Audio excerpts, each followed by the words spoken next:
수고하셨습니다. 성령 충만하시고 승리하십시오. 다시 재개되는 오후 예배 첫 예배를 남신도 헌신 예배로 드리게 됨을 감사를 드립니다. 저는 이게 그냥 그렇게 된 것 같지는 않아요. 하나님의 기쁘시고 놀라우신 뜻이 있다고 좀 믿습니다. 그렇기 때문에 우리 남신도들이 이 하나님의 뜻을 잘 묵상하셔서 하반기에 또 앞으로도 남신도들이 한층 더 믿음이 성장하고 또 복을 받는 그런 귀한 역사가 있기를 바랍니다. 이 남신도 헌신 예배에 어떠한 말씀으로 전해서 우리 남신도뿐이 아니라 모든 여신도들과 함께 기쁨을 누릴까 고민을 하다가 남신도 원래 예배가 있거든요. 한 달에 한 번씩. 그때 이제 기드온을 가지고 쭉 설교를 해왔는데 그 기드온의 마지막 부분을 이야기하는 것이 좋겠다 생각이 되어져서 오늘 이 말씀으로 기드온의 전쟁의 이야기로 이 기드온 이야기를 좀 정리를 하려고 합니다. 제가 이 말씀을 준비한 이유는 기드온이 살았던 시대에 적이 있거든요. 근데 그 적하고 오늘 우리가 만나고 있는 적들이 매우 유사하기 때문에 그렇습니다. 어느 부분에서 유사하냐면 이런 겁니다. 기드온이 만났던 시대의 적은 미디안이거든요. 근데 그 미디안을 성경은 어떻게 표현하냐면 매우 강력한 적이었다라고 이렇게 설명을 하는 거예요. 그래서 얼마나 강력했는지 한번 확인을 해봅시다. 2절, 7장 2절, 6장 2절, 6장 2절 읽겠습니다. 6장 2절 읽을게요. 미디안의 손이 이스라엘을 이긴지라 이스라엘 자손이 미디안으로 말미암아 산에서 웅덩이와 굴과 산성을 자기들을 위하여 만들었으며, 미디안이 얼마나 강했냐면 이스라엘이 이 미디안과 전쟁을 한번 붙었어요. 붙었는데 졌거든요. 져가지고 다 뺏겼다는 거예요. 뭘 뺏겼다고요? 자기의 생활터전을 다 뺏겼다 이거예요. 자기 집을 뺏기고 자기 밭을 뺏겨가지고 저들이 어디로 갈 수밖에 없었다고요? 산으로 올라갈 수밖에 없었다고. 굴을 파고 살 수밖에 없는 그런 상황에 몰렸다라고 할 정도로 어렵다 이거예요. 또 3절 4절도 볼까요? 3절 4절 읽겠습니다. 이스라엘이 파종한 때가 되면 미디안과 아말렉과 동방 사람들이 치러 와서 진을 치고 가사에 이르도록 토지 소산을 멸하고 이스라엘 가운데서 먹을 것을 남겨두지 아니하여 양이나 소나 나귀도 남기지 아니하였다라고. 그러니까 토지를 뺏겨가지고 생활터전을 뺏겨가지고 산으로 올라갔지만 산에 올라가서도 사람들이 뭐를 해야겠어요? 먹을 게 있어야 되잖아요. 먹을 것이 있으려면 밭을 갈아야 되지 않겠어요? 그래서 밭을 가는 거예요. 근데 이 밭을 가는데 걱정이 되는 거예요. 이게 밭을 가꿔가지고 여기에서 곡식이 나면은 미디안이 쳐들어와가지고 뺏어가면 어떨까? 이런 생각이 들지 않겠어요. 그래가지고 몰래 했을 거예요. 정말 걸리지만 마라. 내일도 걸리지만 마라. 그리고 그날 밤 저녁이 되면 오늘은 안 걸렸네. 내일도 걸리지 마라. 이렇게 정말 두려움과 걱정 속에서 그렇게 곡식 하나하나를 키워가지 않았겠어요. 그리고 이제 결심을 하는 거예요. 내일 추수한다. 내일만 넘어가면은 우리가 그래도 이 산 위에서라도 뭔가를 좀 먹을 수 있겠다라고 생각하고 있어가지고 그 다음날 아침에 눈 뜨고 낫을 들고 곡식을 파러 가면 누가 온다고요? 미디안이 쳐들어온다는 거예요. 쳐들어와가지고 어떻게 한다고요? 그걸 다 털어간대요. 여러분, 요게 지금이야 뭐 매달 월급이 들어오지만 옛날 농사 지을 때는 농사 한 번 지면 한 계절이 지나가는 거 아니겠어요? 우리나라 같은 경우에는 한 해가 지나가는 것이고 아무리 이모작을 하고 삼모작을 한다 그래도 몇 달이 그냥 공치는 것 아니겠어요? 그러니 이거 뺏기면 돼요, 안 돼요? 안 되지. 이거 뺏기면 죽는 거예요. 그럼 어떻게 해야겠어요? 싸워야지. 이거 뺏기면 죽으니까. 어차피 못 먹어 죽나, 전쟁에서 죽나, 죽는 건 마찬가지니까 뺏기지 않게 해서 싸워야 되잖아요. 근데 얘네들 못 싸워요. 그냥 뺏겨요. 뺏기고 겨우 할 수 있는 게 뭐냐면 기드온 같이 몰래 숨어가지고 어떻게 몰래 숨어가지고 포도주 틀 속에 들어가가지고 벼 하나를 연필 깎는 칼로 깎고 있는 이런 삶을 살 수밖에 없을 정도로 미디안이라고 하는 적은요 강력했대요. 또 하나 더 볼까요? 7장 12절. 7장 12절. 읽겠습니다. 미디안과 아말렉과 동방의 모든 사람들이 골짜기에 누웠는데 메뚜기의 많은 수와 같고 그들의 낙타의 수가 많아 해변의 모래보다 많이 있을 같으니라. 예. 군사도 얼마나 많은지 군사 수가요. 예, 메뚜기 같대요. 우리는 메뚜기 이렇게 때려 오는 거 본 적이 별로 거의 없죠, 우리는. 예. 근데 이쪽 동네 사는 사람들한테 메뚜기가 한번 지나가면은 파란색은 나만 하지 않는다잖아요. 그 정도로 어마어마한 메뚜기 떼들 같이 군대가 있을 뿐만 아니라 낙타가 있는데, 낙타는 오늘 이 시대로 말하면 뭐라고 하면 좋을까 생각해 봤더니 아마 좀 탱크나 전투기쯤 되는 것 같아요. 최첨단 무기. 그 최첨단 무기가 얼마만큼 많다고요? 해변의 모래보다 많대요. 그러니 미디안이라는 적이 얼마나 강력한 적인지를 알 수 있단 말입니다. 근데 그런 적이 오늘 우리가 이 시대에도 만난 거예요. 그게 뭐냐면 이제 코로나가 되겠지. 제가 가만히 생각을 해봤어요. 올해 내내 생각을 해봤더니 인류 역사에서 이만한 질병을 만나본 적이 없는 것 같아요. 그렇지 않겠습니까? 이때까지 큰 병들이 없었던 건 아니에요. 정말 무시무시한 병이 있었는데 그런 병들은 대개 어느 한 사람이 당하는 거잖아요. 어느 한 사람이 당하고 또 어느 지역이 당하고 어느 세대, 유럽의 흑사병 같은 경우도 유럽의 17, 18세기 그 지역만 있었지 우리나라에는 그런 게 없었잖아요. 근데 코로나는 지구 60억이 다 공포에 떠는 거예요. 이런 병이 있었나? 그리고 그것도 올해로 끝날 것 같지가 않다는 거잖아요. 1년 한 것도 진짜로 힘들어 죽을 판인데 이게 내년까지 간다 그러고, 미국의 그 질병관리본부의 수장이라고 유명한 분이 있더라고요. 그분이 발표를 하시는데 백신이 빨라야 내년 4월이나 나올 수 있을 것 같다고 그렇게 얘기를 하는 거예요. 여러분, 그 말이 얼마나 놀라운 말이 되냐면은 내년 4월에 미국에서 백신이 나오면 한국에 오는 데까지 얼마나 걸릴 것 같으세요?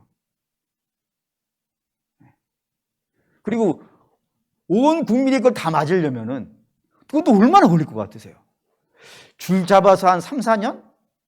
아마 전 세계에서 코로나라고 하는 것에 대해서 끝나려면 앞으로도 몇 년이 더 걸릴지 감이 생기지 않을 만큼 그런 어마어마한 질병이 와 있고요.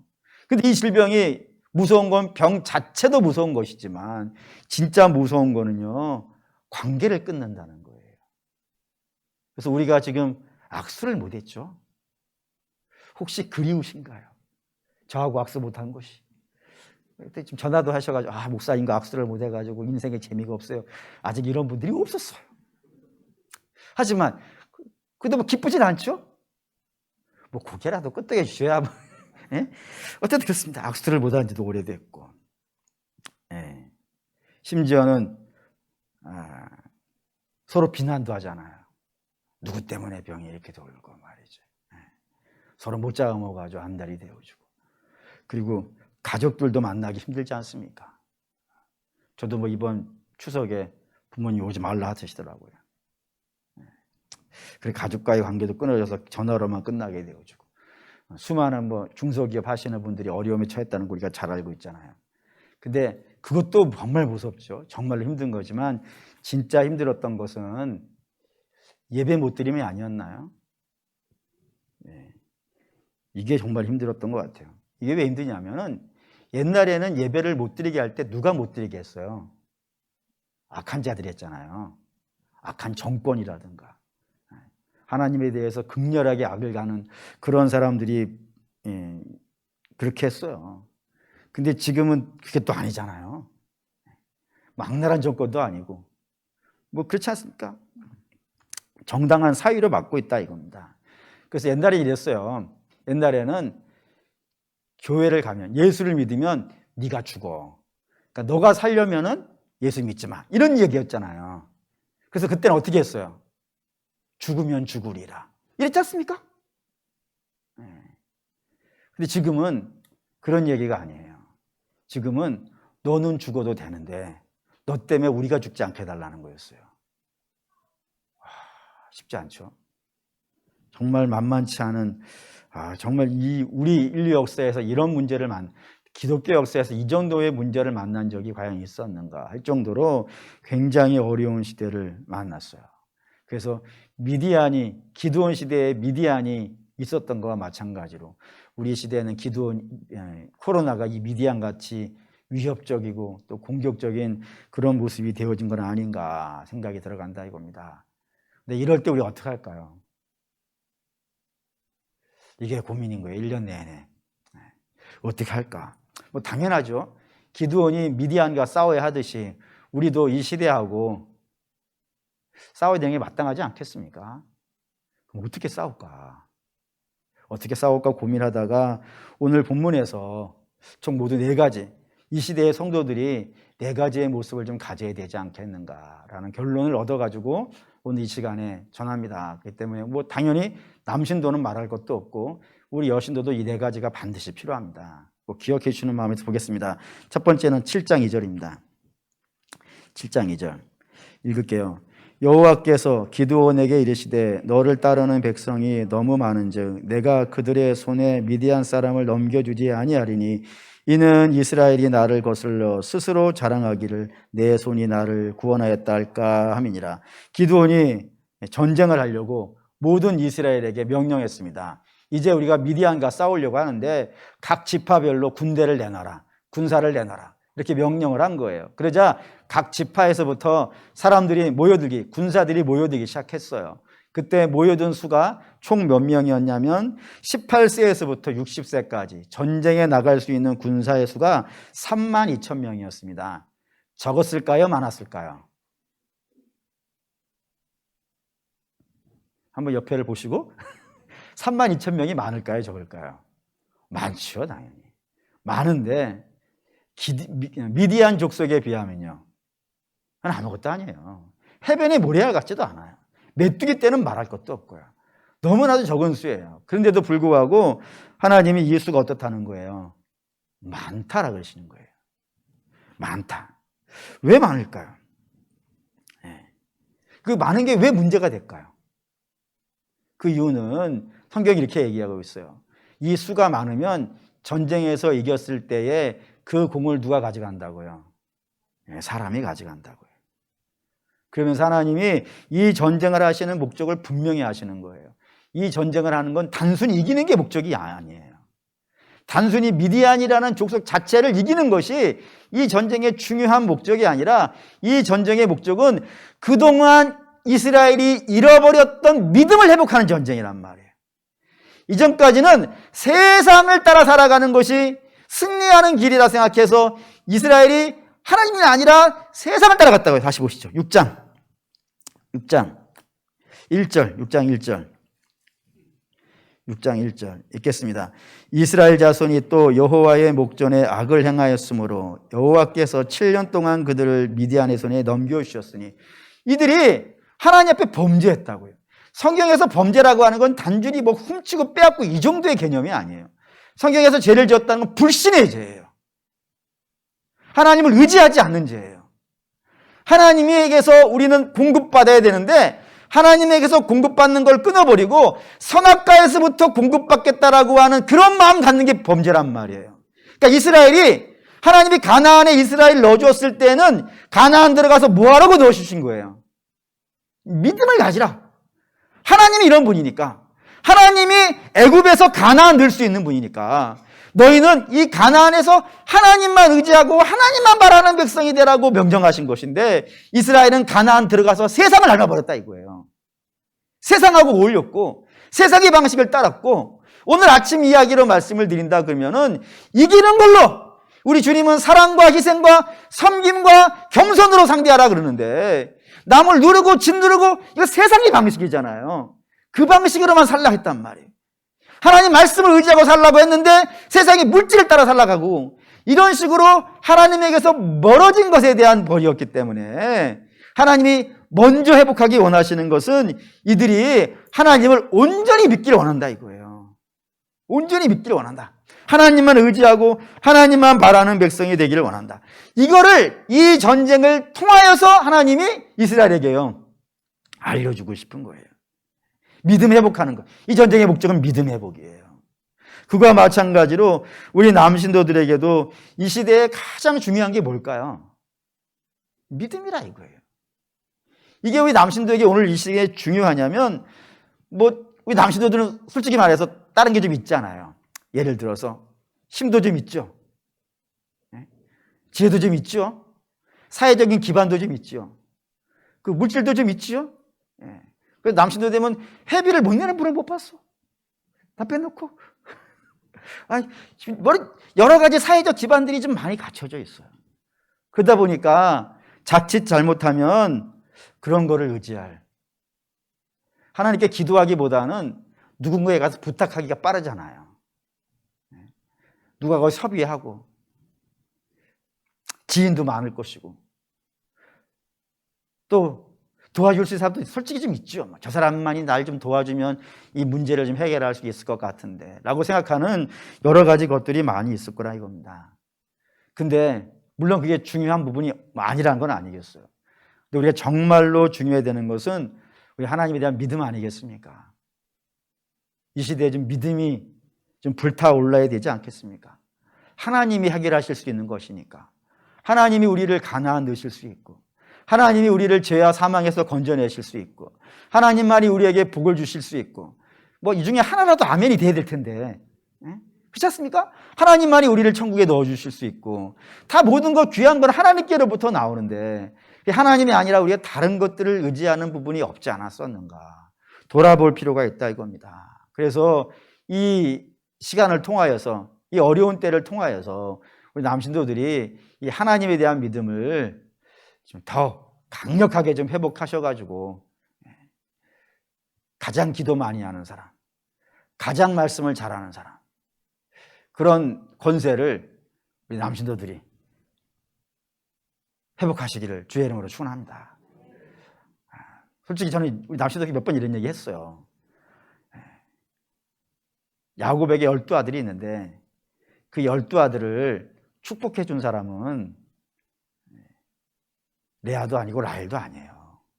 누구예요? 야곱이에요. 이스라엘 12지파를 축복해 준 것도 아버지 모세예요. 그 축복의 권세를 우리 남신도들이 회복했으면 좋겠어요. 물론 여친도들이 기도 많이 해야겠지. 시험에 안 들겠죠? 시험에 들면 안 돼. 하지만 우리 남신도들이 그랬으면 좋겠어요. 내가 우리 집에서 제일 기도 많이 해. 내가 우리 집에서 제일 하나님 말씀 잘 알고, 내가 기도해 줄 수 있고, 내가 하나님 말씀 가르쳐 줄 수 있고, 내가 온 가족을 믿음으로 끌고 갈 수 있어. 이래야 되는데 지난 몇 년간, 몇십 년간 이게 또 할 것 같아요. 우리가 신앙을 어떻게 했냐면 교회에서 여신도들이 열심히 하고 남신도들은 그냥 예배 와서 그냥 가정의 평화를 위해서 교회를 왔죠. 물론 여기 계신 분이 이렇다는 건 아니고 보편적으로 가정의 평화를 위해서 교회를 가고 그랬단 말입니다. 요거를 좀 어떻게 이번 기회에 안 될까요? 우리 남신도, 여기 계신 남신들부터 모두가 다 결단하기를, 내가 우리 집에서 제일 기도 많이 한다. 일단은 아멘을 해놓고 다음은 다음에 생각하잔 말이에요. 그건 다음에 생각하고 일단 아멘. 내가 우리 집에서 우리 집의 모든 식구를 내가 말씀을 가르칠 수 있다. 여신도들이 하지 말고 우리 가족들에게 나만 보고 와. 내가 너희를 하나님 앞으로 바르게 데려갈 테니까 너희 나만 따라와. 내가 아브라함이야. 우리 위해서 출발해서 우리 가나안 가는 거야. 했을 때 그런 역사가 있으시기를 주의 이름으로 축원합니다. 두 번째, 7장 7절. 7장 7절 읽겠습니다. 여호와께서 기드온에게 이르시되 내가 이 물을 핥아 먹는 300명으로 너희를 구원하여 미디안을 내 손에 넘겨주리니 남은 백성은 각각 자기의 처소로 돌아갈 것이니라. 그래서 32,000명이 많다고 하시면서 돌려보내라 그런 거예요. 그래서 걱정되는 사람, 집에 뭔 일 있는 사람, 바쁜 사람 다 가라 그런 거예요. 다 가라 그러자 22,000명이 갔어요. 22,000명이 가고 이제 10,000명이 남았는데, 10,000명이 남았는데 이것도 많다는 거예요. 22,000명이 갔으니까 10,000명이 남았어요. 이것도 많다 그러는 거예요. 더 돌려보내라고 하면서 물가에 가가지고 물을 마시라고 하는데 어떤 사람은 쭈그리고 앉아가지고 물을 이렇게 손으로 떠서 이렇게 마시는 사람이 있는 반면에 어떤 사람은 개처럼 이렇게 핥아먹더라 이거예요. 그래가지고 그렇게 구분해가지고 많은 쪽을 보내라게, 많은 쪽을. 어떤 사람은 이렇게 사람이 어떻게 개처럼 핥아먹느냐, 떠서 먹어야지 이런 걸 생각하는데 그런 게 아니고 많은 쪽을 보낼게, 이게 많은 쪽을. 그래서 9,700명을 보내버리는 거예요. 그리고 300명만 남겼다 이거예요. 근데 저는 이게 참 고민을 했어요. 아니 32,000명이 많다고 보내실 거라면은 300명은 못 알아 데리고 있는 거예요. 300명도 보내버리고 누구 혼자만 있으면 되겠어요? 기도원만 있으면 되지 않겠어요? 하나님은 기도원 혼자 있으면 되지 뭐 300명은 뭐하러 여기다가 데려 놓으실까? 이런 생각이 한참을 드는데 성경을 보다 보니까 마음의 생각이 하나 들었어요. 그게 뭐냐면 하나님은 32,000명으로 하는 것도 싫고 혼자 하는 것도 싫은 것 같아요. 왜 그럴까요? 32,000명도 이기면은 사람을 의지하지만 혼자해서 이겨버리면요, 또 자기를 또 자랑해. 사람은 많아도 문제고 적어도 문제인 것 같아요. 많으면 많은 수를 내가 가지고 있었기 때문에 이겼다 그럴 것이고 아무것도 없이 나 혼자 이겼다 그러면 내가 잘나서 이겼다 그럴 거란 말이에요. 그래서 하나님은 그것도 안 되겠다 이거예요. 그래서 항상 뭔가 일을 하려고 할 때는 하나님이 뭐를 갖다 붙여놓으세요? 동역자를 붙여놓으세요. 그건 처음부터 그랬어요. 아담에게는 누구를 보내시고 하와를 보내시고 모세에게는요 아론을 보내시고, 그렇죠? 다윗에게는요 33명의 용사를 보내세요. 33명하고 같이 해요 나라를. 그리고 바울에게는요 로마서 16장에 가면 바울이 자기의 동역자들을 쫙 써놨어요. 총 사람의 수는 36명이에요. 36명의 이름을 써놨고 다른 서신들 어디를 봐도 맨 마지막에는 자기의 동역자 이름들을 쫙 써가지고 우리에게 알려준다 이겁니다. 왜 그러냐면은 믿음의 길은 혼자 하면 안 돼요. 신앙생활 혼자 하면 안 돼요. 항상 어떻게 해야 되냐면 그룹으로 해야 돼요. 같이 해야 돼요. 동역자가 내 옆에 있어야 된다 이겁니다. 그래서 서로 의지하고 서로 도와주고 서로 기도해주고 때로 끌어주고 때로 끌려가고 서로 세워져 가고, 그래서 함께 세워져 가는 것이 주님이 가지고 계시는 좋고 아름다운 계획이라 이겁니다. 그런 관점에서 본다면 우리 남신도는 복이 있는 남신도라고 생각합니다. 제가 이제 뭐 20살, 30살 때부터 본격적으로 사역을 시작을 했으니까 한 20여 년 정도 교회 사역을 했고 교회를 한 5-6군데 정도를 섬겨 봤었는데 그 5-6개 교회 중에서 가장 멋진 남신도가 우리 교회 남신도인 줄 믿습니다. 괜히 그런 건 아니고 이때까지는 그냥 뭐 구역을 모여도 다 여신도끼리 모이고 그랬었는데 우리 남신도들이 모여가지고 자발적으로 성경 공부를 하고 책교제를 하고 같이 기도하고 막 그러고 있단 말이죠. 이런 교회를 제가 일찍이 이거 하면 너무 또 이렇게 마음이 으쓱해질까? 그렇지 않죠? 사실이잖아요, 그러면. 그건 좀 아름답다고 생각합니다. 이 전통을 점점 더 발전시켜 가셨으면 좋겠어요. 지금 3개의 구역 그리고 3개의 남신도 이렇게 활동하고 계시는데 그 모임들을 더욱더 귀중하게 여기셔가지고 조속한 시일 내에 우리 남신도 구역 예배가 다시 목요일 날 시작이 되어주고 그리고 서로 같이 기도해주고, 처음에 시작할 때는 우리가 이런저런 세상 이야기하고 막 그런 것들로 많이 했어요. 근데 지금은 이렇게 발전해가지고 성경을 나누고 말씀을 나누고 믿음을 나누고 있거든요. 이제 더 발전했으면 좋겠어요. 더 발전해가지고 천국의 대화들이 오고 갔으면 좋겠어요. 주께서 입에 넣어주시는 말씀이 서로 나누어주고 연약한 자를 서로 세워주고 그리고 그 아픔과 슬픔과 괴로움들을 고백을 하면은 그 문제를 갖고 함께 막 밤새도록 기도해주고, 그리고 아침에 사우나 가서 샤워하고 밥 먹고 가는 거지. 뭐 출근도 하고 집을 언제 갈지는 모르겠지만 그럴 수 있지 않겠습니까? 그런 함께 또 어떤 주님의 교회 사업이 있을 때에도 한 신도가 딱 맡으면은 전체 남신도가 이렇게 붙어가지고 서로 협력하고 도우셔서 그렇게 주님의 일을 하나씩 하나씩 같이 해가다 보면 거기에서 말할 수 없이 놀라운 기쁨들이 생겨날 거라 믿습니다. 그런 역사가 또 있으면 우리 남신도에게 좋겠습니다. 세 번째는 16절, 7장 16절 읽겠습니다. 300명을 세 대로 나누어 각 손에 나팔과 빈 항아리를 들리고 항아리 안에는 횃불을 감추고, 횃불 얘기가 나오는데 횃불이 되어지려면 두 가지가 필요하답니다. 두 가지 중에 첫 번째가 이제 세 번째가 될 텐데, 그 첫 번째는 뭐냐면 기름이 있어야 됩니다. 기름이 있어야 횃불이 되어져서 오래 타는 역사가 있다 이거예요. 그런데 그래서 이 기름이 성경에 굉장히 중요하게 등장하거든요. 성경에서 기름이 갖는 가장 중요한 의미가 하나가 있다면 구별입니다. 구별. 예를 들어서 야곱이 집에서 도망해가지고 가다가 삼촌 집으로 가다가 베델에 멈춰요. 그 베델에서 하늘에 사닥다리 내어주고 막 천사들 오르락내리락 하고 하나님이 내가 너하고 함께 해가지고 반드시 돌아오겠다고 말씀하시고 이런 쭉 이야기가 진행되어진 다음에 야곱이 잠 깨죠. 잠 깬 다음에 뭐예요? 자기가 베고 있던 돌에다가 기름을 부어요. 거기 왜 기름 부을까요? 베델은 돌밭이에요.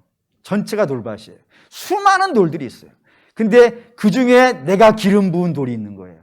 그럼 어떻게 되겠어요? 모든 돌들 사이에서요. 딱 구별이 되죠. 그러니까 기름은 구별하는 거예요. 구별하는 거. 좀 더 가볼까요? 레위 지파가 있어요. 레위 지파가 하는 중요한 역할은 제사장의 직분이에요. 근데 그 제사장의 직분을 감당하는 자들을 위해서 뭐 하죠? 그가 서품할 때, 그 제사장의 서품을 받을 때 뭐 해요? 기름 부어요. 기름 부어 세운 종이라 그래요. 그래서 이스라엘 12지파니까 그 12지파에 66만 명 되는 대병대가 있단 말이에요. 그 많은 사람들 중에서 레위 지파의 제사장들은요, 기름 부어 세워서 따로 세우는 거예요. 항상 구별이에요. 들어가 보면은 사울이 범죄했어요. 사울이 범죄해서 하나님이 야 이제 사울로는 안 되겠어. 이제 내가 내 마음에 드는 그런 사람을 왕으로 세울 거야라고 하시면서 사무엘에게 명령을 하시는데, 사무엘 너는 이제 이새의 집으로 가는데 그냥 가지 말고 뿔에다가 기름을 채워서 가라 그런다고요. 그리고 그 기름을 가지고 가가지고 이새의 집에 갔더니 이새에게는 아들이 몇 명 있는 거예요? 8명이 있는 거예요. 그 중에 딱 한 명에게 기름 부어요. 그게 누구예요? 그러니까 다윗은 8 중에서 구별된 아이라는 거예요. 항상 구별이에요. 성경의 기름 부음이라는 것은 이 어노인팅이라고 불리는 것인데 이 구별이에요. 모든 것들 중에서 착 구별을 시켜버리는 그게 기름 부음이라 이겁니다. 근데 그 기름 부음이 오늘 이 시대는 뭘까요? 오늘은 성령이에요. 성령이 기름 부어지면 구별이 돼버려요. 우리가 딱 봤을 때는 별 차이가 없어요. 우리도 성정이나 육정이나 모든 면에서 세상 사람들하고는 결코 다르다고 할 수 없어요. 그런데 성령의 기름 부음이 있으면요, 쫙 구별이 되는 거예요. 한번 볼까요? 사도행전 1장 8절. 사도행전 1장 8절. 유명한 말씀, 잘하는 말씀이지만 확인하는 차원에서 좀 보시죠. 확인하는 차원에서 1장 8절 읽겠습니다. 오직 성령이 너희에게 임하시면 너희가 권능을 받고 예루살렘과 온 유대와 사마리아와 땅끝까지 이르러 내 증인이 되라 하시니라. 첫 번째 제자들, 세계로 나가는 주의 제자들도 성령 받기 전에 가지 말라 이거예요. 근데 성령이 딱 부어지면 구별이 돼요. 권능이라는 것으로 쫙 구별이 되어져요. 그리고 그 성령 충만한 자들에 의해서 결국에는요, 그 복음이 예루살렘을 넘어서 유대를 넘어서 사마리아를 넘어서 땅끝까지 전달되어지는 역사가 있더라 이겁니다. 그렇기 때문에 성도는 뭘로만 구별이 되어지냐면 이 성령 충만으로 구별이 되어져요. 그래서 우리 남신도들에게도 그런 역사가 있었으면 좋겠습니다. 세상에는 남자는 많이 있어요. 반이 남자겠죠. 근데 그 모든 남자 중에서 우리 남신도들은 성령에 의해서 구별되어진 남신도들 되기를 바랍니다. 그래서 그냥 적당하게 구별되어져 있는 것이 아니라 충만하게 내 인생의 모든 영역이 성령에 의해서 다 지배당하는 거예요. 가장 노릇도, 교회의 직분 노릇도, 사회의 리더의 위치도 전부 세상하고는 완전히 다른 성령에 의해서 구별되어지고 성령의 기름 부음이 있고 성령의 권능을 베푸시는 그런 역사들로 완전히 구별되어져서 그 힘으로 세상을 살아간다면 어찌 세상에 우리가 지겠습니까? 하나님의 소유가 됐는데 그런 역사가 있으니까 우리 모든 남신도들은 철저하게 성령에 의해서 구별되어진 충만한 성도가 되기를 바랍니다. 네 번째, 그 횃불이 되려면 기름이 있어야 되지만 또 하나가 있어야 되는 게 뭐냐면 불이 있어야 돼요. 불 붙어야 돼요. 불 붙은 건 열정이라 할 수 있겠죠. 그래서 성경에 등장하는 믿음의 사람들의 공통적인 특징은 열정이 보통이 아니에요. 대단한 열정들을 가지고 있어요. 그것도 그냥 열정이 아니라 성령에 불붙은 열정. 그런 열정들이 막 있어요. 그래서 겁나는 게 없어요. 예를 들어 아브라함 말씀드렸지만 아브라함은 자기 고향의 본토 친척 아비의 집을 버리고 가는 열정이 있어요. 그게 쉬울까요? 쉽지 않습니다. 우리가 평생을 살아가던 그 일만 새로운 걸로 바꾸는 것도 보통 결단이 아니잖아요. 대학생들이 자기 전공과 다른 과목 택해서 인생을 나가는 것도 대단한 결심이 있어야 돼요. 근데 평생을 그렇게 살아왔던 걸 다 버리고 하나님 말씀을 쫓아간다는 게 어디 보통 열정인가요? 성령의 불붙은 열정이 그와 이건 걸 버릴 수 있고 새로운 것을 찾아서 갈 수 있게 한 거 아니겠습니까? 모세도 그렇죠. 모세가 가지고 있는 건 지팡이밖에 없는 사람이에요. 그도 하나님께 얘기하잖아요. 하나님 저 지팡이밖에 없는데 어떻게 바로를 이겨요? 할 때 하나님께서 내가 너와 함께한다. 성령의 불붙은 열정을 부어주신단 말이에요. 그러자 그가 바로에게 가가지고 가열차게 싸워 나가잖아요. 두려움 없이 싸워 나가지 않습니까? 그런 열정이 있다 이거예요. 다윗도 그렇고요. 다윗도 골리앗 앞에서 떨지 않는 열정이 있어요. 또 베드로나 바울 다 마찬가지지 않겠습니까? 성령의 불붙은 열정들이 있어요. 그런 열정들이 우리 남신도들에게도 좀 있기를 소망합니다. 그래서 자꾸 이렇게 위축되지 않았으면 좋겠어요. 간혹 이런 분들 만나요. 내가 기도하면 뭐가 달라질까? 여러분 그런 생각 갖지 마세요. 작은 불이 온 산을 다 태워요. 이런 마음 가지세요. 내가 기도하면 우리 집 변해요. 근데 안 하실랍니까? 내가 헌신하면 주님의 교회가 새로워질 거예요. 내가 애쓰면 이 세상이 주의 영광을 볼 거예요. 그런 열정이 있어야 돼요. 그래서 그 유명한 속담이 하나가 있던데, 못 먹어도 이런 거. 남신도들은 그런 열정이 좀 있어야 돼요. 겁나는 게 있으면 안 되지 않습니까? 목사님, 저도 젊었을 때는 제가 볼 때는 다 젊은데, 그렇지 않습니까? 제가 딱 여기서 지켜본 바에 의하면은 그래요. 자꾸 이렇게 엉뚱한 생각만 나는지 모르겠네. 내 나이가 어때서? 왜 세상 사람들만 그런 걸 아냔 말이에요. 우리가 그래야지, 우리가 내 나이가 어때서 말이죠. 우리 일여신도 회개합시다. 내 나이가 어때서 말이지. 내가 지금 주의 열정이 불타게 하여 주시옵소서. 하나님, 제가 마지막 숨을 내쉬는 그날까지 주님이 부어주시는 그 성령의 열정이 내 안에서 막 불타오르게 하여 주셔서 마지막까지 내가 해야 될 사명을 다 완수하게 해 주십시오라고 하는 그런 열정이 좀 있어야 된다 이겁니다. 그래서 말씀 결론을 내릴게요. 우리는 이 세상하고 코로나가 아니어도 성도는 항상 이 세상하고 싸워왔습니다. 항상 싸워왔습니다. 근데 항상 싸워올 때 성도들이 이겼을 때는 이 네 가지가 있었을 때예요. 철저히 하나님만 의지할 때. 둘째, 동역자들과 함께 할 때. 그리고 성령 충만할 때. 그리고 성령의 불붙은 열정이 있었을 때. 이때는 세상이 이기지 못합니다. 종교개혁을 이뤘던 사람들도 그렇고, 초대교회 믿음의 선배들도 그렇고, 우리 조국교회 그 시대 초기에 시작했던 그런 믿음의 선배들도 그렇고, 이 네 가지가 온 세상을 다 이기겠어요. 전 지금도 그럴 거라 생각하고 앞으로도 그럴 거라 생각합니다. 우리 사랑하는 모든 우리 남신도든 여신도든 관계없이 네 가지 명심합시다. 첫째, 하나님만 의지하기. 아멘. 두 번째, 동역자와 함께하기. 세 번째, 성령 충만하기. 네 번째, 성령의 불붙은 열정이 있기. 이 네 가지로 이 시대를 이겨가는 남신도 여신도 되시기를 주의 이름으로 축원합니다. 아멘. 기도하겠습니다.